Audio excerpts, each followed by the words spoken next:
Hello, Kevin Rohlwing with TIA and your tech tip for October 2025. Today we're going to talk about stud pivoted wheels and the torque and clamping force relationship.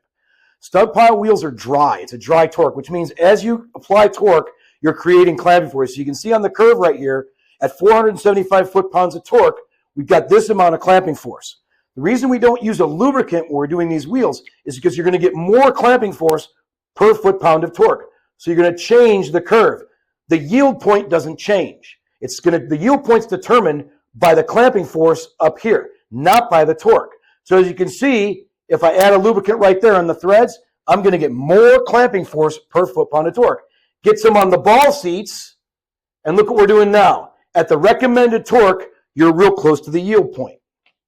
Stud pivoted wheels are dry torques, and the reason is that's how they're designed.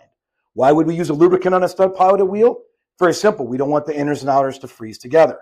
So why do inners and outers freeze together? Well, 1, damaged threads. 2, worn threads. 3, corrosion.